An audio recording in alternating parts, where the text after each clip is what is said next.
Imagine, you've just finished your creation and want to share it with the world. You could stand on a soapbox and shout your message. You could publish your article in a traditional journal.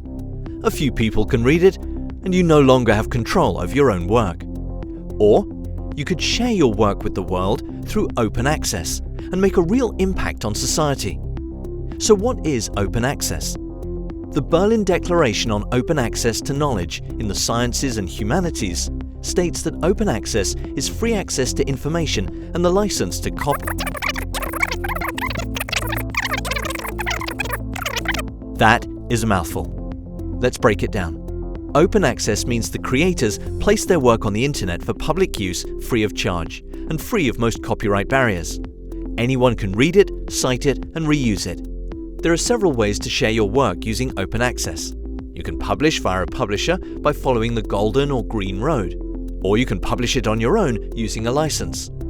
When following the golden road, your creation is published via a publisher as an article in a journal or magazine.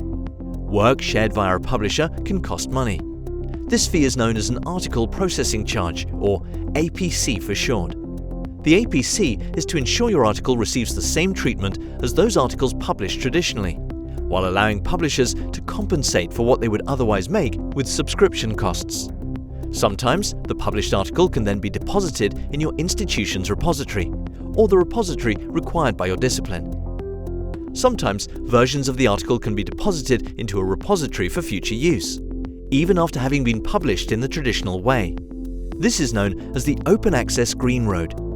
Versions can be preprint or postprint, both author's versions or publisher's version.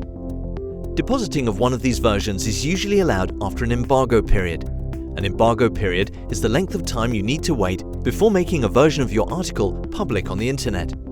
Sherpa Romeo gives you a concise description of which version of your article can be deposited and when it can be made public.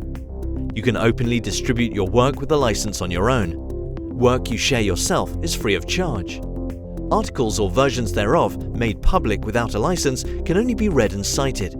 In order to use the work in education, new research, or any other form of reusing the work, a license must be attached. The most commonly used license is a Creative Commons license. Creative Commons licenses, also known as CC, are made up of 4 building blocks: buy, share alike, no derivatives, and non-commercial use form the foundation of a CC license. Buy is a standard beginning. It means you're free to reuse the work as long as you mention who made it. Share alike means you can reuse the work as long as you share the new work with the same license. No derivatives means nobody can copy, distribute, show, or build upon your work unless your work stays in the original form. Non-commercial means your work cannot be used for monetary gain. These 4 building blocks can make 6 different licenses. Every license consists of 3 layers: the legal mumbo-jumbo only lawyers can read, a summary in plain language with the relevant icon for your chosen license, and a machine-readable layer with extra metadata that enables search engines and other applications to find your work.